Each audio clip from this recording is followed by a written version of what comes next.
Hi, welcome to my channel. I'm Miriam, and this is my channel. Welcome to Manuraptora.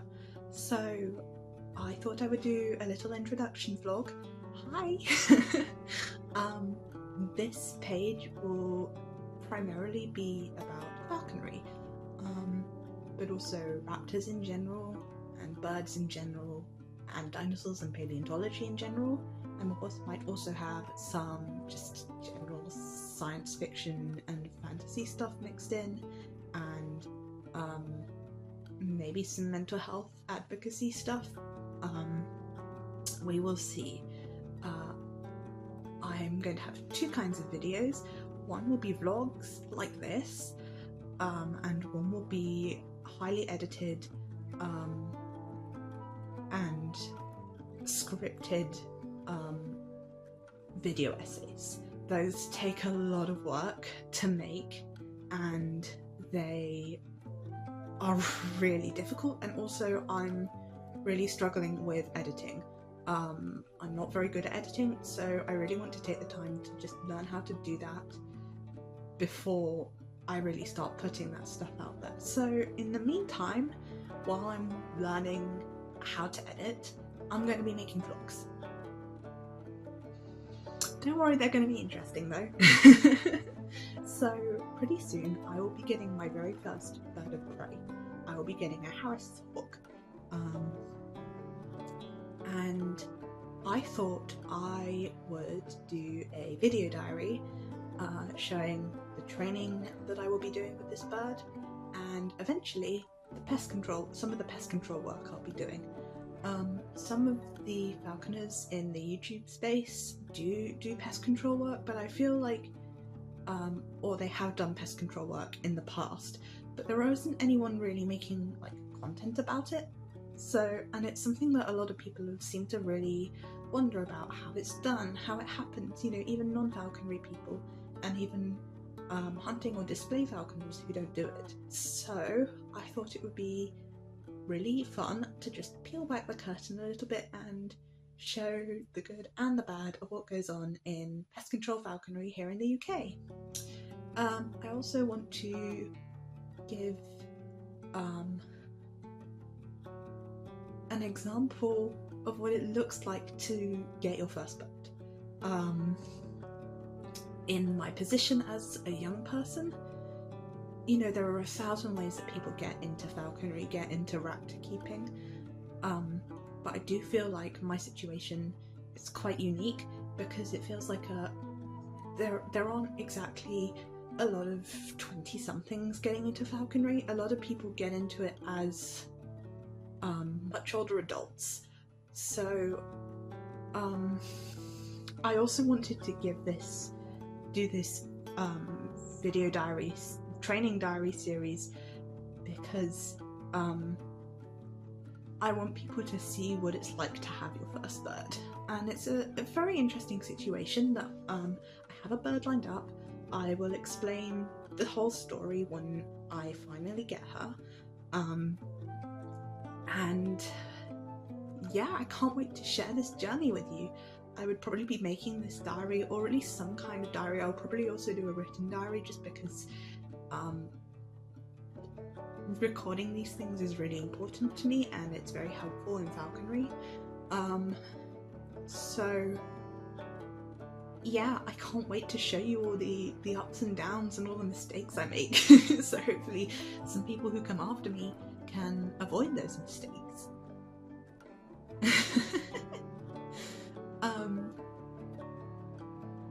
I have pretty much everything ready. The bird is the last thing I need. I'm just waiting for the okay to go and get her. Again, I will tell you the whole story in its own personal vlog. I'll do a first day with my bird kind of vlog, and I'll show you what that looks like. It won't be very interesting. I can promise you that it will not be very interesting. But I can at least just give you the backstory of what's going on. So yeah, so you have edited content on the way eventually when I work out how to edit to a level that I'm satisfied with, and you'll also have vlog and bird training stuff incoming, and I will explain a lot of it. I have a lot of animal training experience. I have also worked with birds of prey for quite a while, not as long as I would have liked. I really wish I had more experience,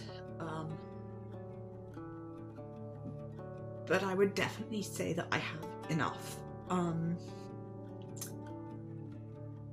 If that can be quantified, my goodness. I understand birds, I know falconry basics, and I have a lot of different sources for my animal training. I have a lot of experience with clicker training, so I will be clicker training my bird. I will show you how I do that.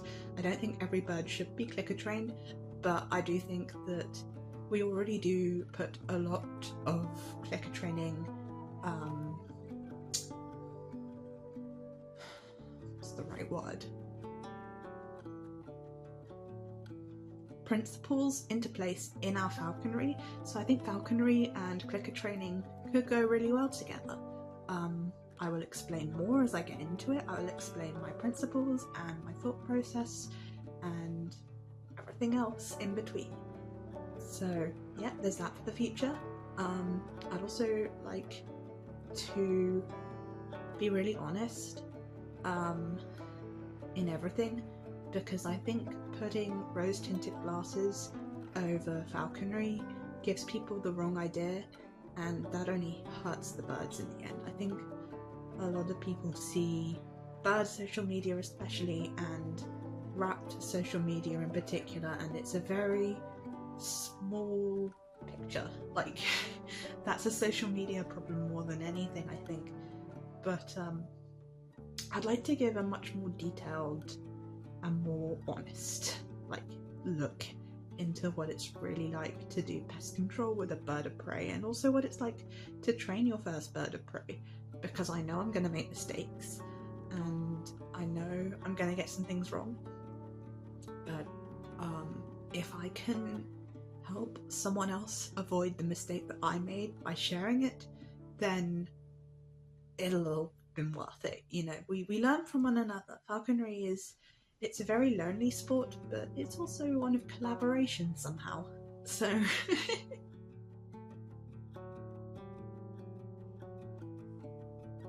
first things first though, I would like to give some advice to people who are right at the very beginning of their falconry journey. So, you know, people who have just discovered that it's a thing and they're like, oh my god, I need to do this. How do I do this? So I have 3 pieces of advice. Oh my gosh. I have 3 pieces of advice. The first one is work with an animal that is out of your comfort zone. Most of the animals we interact with in general are social. If they're not social, then they're prey animals, and sometimes they're both, and a lot of times they're domesticated. So I would say, especially work with a wild animal. Try and work with a wild animal, you know, maybe in a zoo or somewhere you can do volunteering or something like that. Just work with a wild animal, because wild animals think differently to domesticated animals in ways that are quite subtle, and you don't really understand until you're right there and you're dealing with it.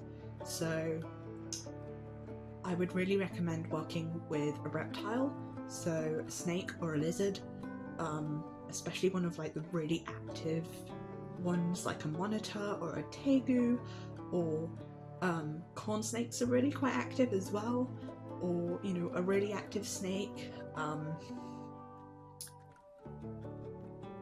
They will give you a really good, very, very, very baseline of what it's like to work with a raptor. I worked with a tegu, and I have a leopard gecko. Obviously a leopard gecko is nothing like a tegu or a bird of prey, but there are some interesting similarities. One thing I will point out is what I call like the hunger switch, and it's like pretty much every wild animal does this, but reptiles, and I'm including birds in this because birds are reptiles, seem to have like modes, and there's a hunger mode and a curiosity mode and a defensive mode. And one of the ways of working with reptiles in general is working out how to shift their modes to a mode that really suits you and you can have the most positive outcome. And yeah, basically that's my first piece of advice. Do work with a wild animal that's out of your comfort zone, especially a reptile. Second of all, work with a bird of prey. Volunteer with a falconer. Like, say that you want to start getting experience with birds, and can I do some cleaning for you? Can I do some busy work for you?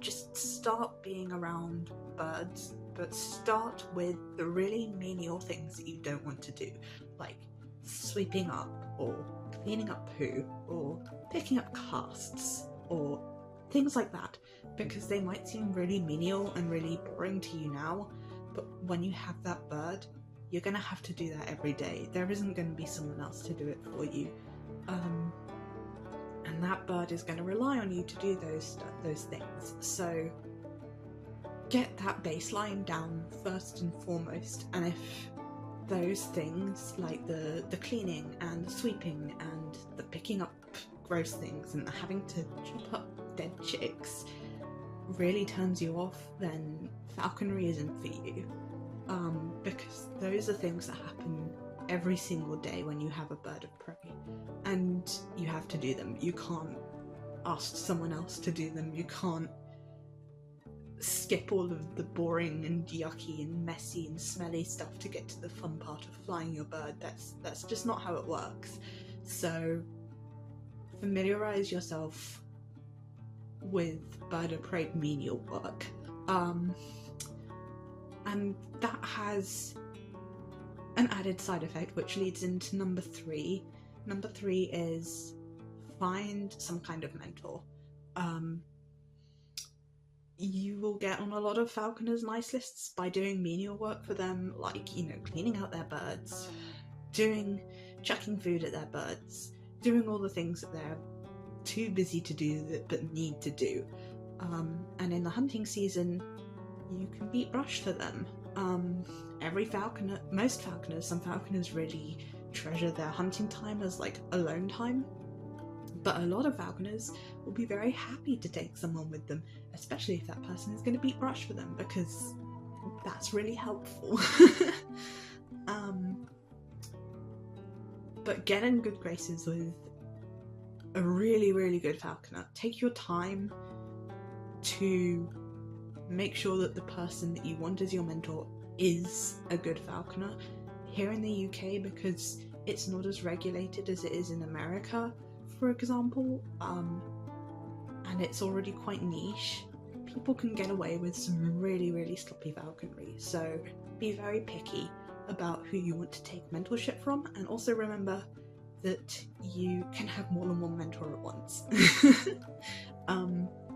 An excellent way to find mentorship is to join a falconry club. There are lots of falconry clubs throughout the UK. I'm in the Female Falconers Club, and I would not be where I am right now if I hadn't joined and I hadn't been given the expertise of the members there. So again, that is my 3 pieces of advice. Work with a wild animal, especially a reptile. Get really familiar with the menial busy work of keeping a bird of prey, and be really picky, but find good mentorship. And also maybe join a club if you're up for that. I highly recommend it. Highly, highly, highly recommend it. Yeah, those are my main pieces of advice. My 4th piece of advice that's like extra and more like just a thing to add on the side is be prepared to spend a lot of money. I cannot tell you how much money I've spent on my bird, and she's not even here yet. So if you're like me and you're absolutely crazy and obsessed and you want this, then it doesn't really matter how much money you have to pay. Like, it's all worth it. And this is connected to the money thing, but falconry is a lifestyle. It's not a hobby, it's not just a sport, it's a lifestyle. You have to revolve your life around these birds. I'm quite lucky in that I had a lot of life to revolve around these birds. So I was in a position, because I'm young and for a variety of other reasons, I didn't have a job, I didn't have a partner, I didn't have anything to give up in order to get this bird. I had some money set aside for something like this, so I was just really lucky. But you have to make a lot of sacrifices. I'm probably not going to be able to go on a normal holiday again for a while. I'm gonna have to get up every single day and chop up chicks and rats and things, you know. And I'm fine with that. I'm completely fine with that, and I'm really excited for my future. But it's not for everyone. It really isn't. The last thing I'd like to do for prospective new falconers is give some book recommendations. Falconry books are so useful. I recommend watching all the YouTube videos you can, reading as many books as you can, and the way that I have approached falconry books and videos and the like is I'm a skeptical sponge. I absorb everything, but I take everything with a grain of salt, because everyone's birds are different, everyone's land is different, everyone's experience is different, everyone's needs are different, everyone's situation is different, but you can learn an awful lot from books. So be a skeptical sponge and absorb everything and take everything with a pinch of salt. So here are some book recommendations. Like, if you're really thinking, like, do I really want to do falconry? Like, what is this? Especially if you're in the UK. Not all of these are UK books, but this one is. It is Falconry: The Essential Guide by Steve Wright. I found this in W.H. Smith's and I was so excited. It's a really good overview of falconry, especially British falconry. It's got loads of information, loads and loads of just amazing anecdotes, and anecdotes and stories can be so useful, especially if there are stories of things going wrong, because it gives you a potential thing to look out for. So if you read, I really recommend that. And also if you're just curious about what goes on in falconry, this is a really good book for just like the casual reader as well. I enjoy it very much. Next up, I have, this is an American book, but it's not specifically about American falconry, and I found it so useful, and I will be rereading it and rereading it for the rest of my life. It is 4 Falconry Fundamentals by Matt Mullinex. I love this book. As you can see, very short. It's about falconry, as in hunting, not any other kind of falconry, not display falconry, not pest control. It is specifically about how to be successful in hunting, and it's so helpful. It's so helpful. It breaks everything down in such a useful way. It's really just like I was talking about principles before. It's about falconry principles, and it's really short, and you can just come back and breeze through it, and it's like a breath of fresh air. So if you really want to do falconry, and you're super interested in birds of prey, and like I said, maybe you're not interested in falconry specifically, but you're interested in raptor keeping and you're really quite invested in it, the next book that I would recommend, this is one that I really enjoyed. This is Understanding the Bird of Prey by Nick Fox.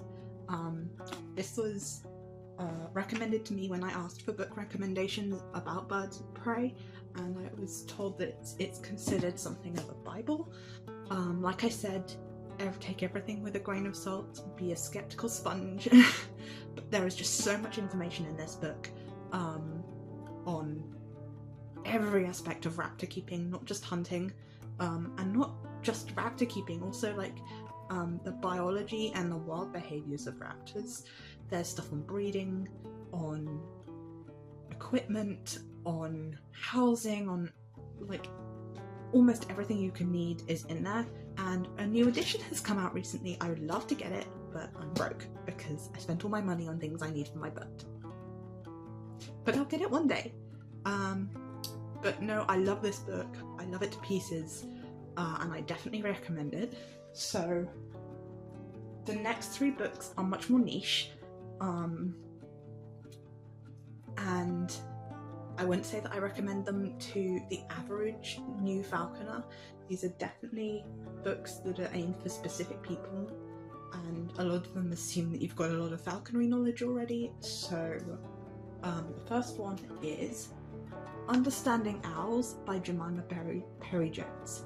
So I thought for a while that I was going to get an owl before I got into pest control specifically, although some people do use owls in pest control because they're quite effective at scaring other birds.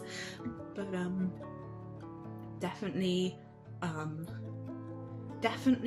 if you're interested in owls specifically, I really recommend that book because it's so honest about what it's actually like to work with owls, and just so thorough, and yeah, I can't recommend it enough. I really can't. And lots of people are interested in owls. Like, owls are a really popular bird of prey because they're so cute and they're so fascinating, and humans are obsessed with them. And the pet owl problem is a really big thing. Like, owls shouldn't be pets. They should not just be as popular as they are. But if you have your heart set on an owl, get this book. Understanding Owls, Jemima Perry Jones. The third book that I have is definitely more for the really experienced falconer. I got it because it interested me, and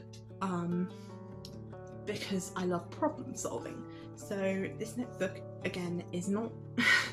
The reason I got this, I will explain it. So it is Accipitrine Behavioural Problems, Diagnosis and Treatment by Michael McDermott. So accipiters, or shortwings, are really difficult birds to deal with, and if you're getting your first bird, you're probably not getting an accipiter. You should not get an accipiter. They're completely different from other birds. They're wired completely differently. They behave completely differently. The one accipiter I've ever worked with was different from every other bird that I handled. I don't know how to describe it. They're different. But the reason why I really love this book is because it breaks down like the process of how to deal with a deep-rooted behavioural problem in a bird of prey in a really manageable and repeatable way. So the book also does say, like itself, don't try and apply any of the specifics to birds that aren't accipiters, because it is quite specifically about accipiters, but at the same time it can give you a really good framework on how to deal with problems. I'm going to be getting a second-hand hawk, so again, I will tell you that story when it gets there. So I will probably be rereading this just to get myself in the right frame of mind, and to try and almost like get myself ready. I don't think I'm going to have problems. I mean, Who knows? Who knows? But I did really enjoy this because it actually made me feel quite confident in my ability to at least try and problem solve problem behaviours and bad habits. So I wouldn't say I recommend it to the new falconer, but definitely one to keep your eye on. Accipiters are very, very advanced, so oh yes, another reason why I like it is because it gives you an idea of the worst case scenario when it comes to raptor behavior.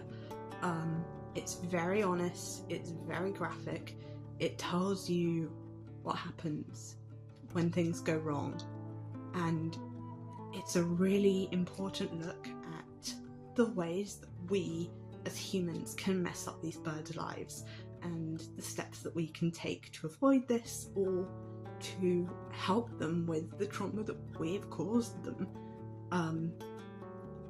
So that is another reason why I really like that book. So the final book that I'm going to recommend that is also niche, and I also don't recommend to someone just starting out. This one is another one that assumes you have like a baseline level of falconry knowledge, but it is, and it's very expensive as well, but worth every single penny. The Harris's Hawk Revolution by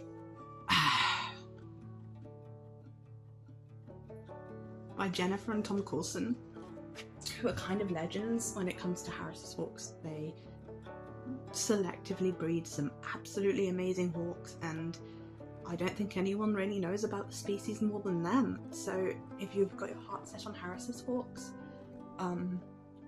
definitely get this book. Like I said, it's very expensive, but it's so worth it. It's so worth it if it's what you're interested in. If nothing else, it has an amazing chapter on the natural history of the Harris's hawk that is so fascinating and can just teach you a lot about these birds. Just learning where they came from, learning what they do in nature, it will blow your mind. They're amazing.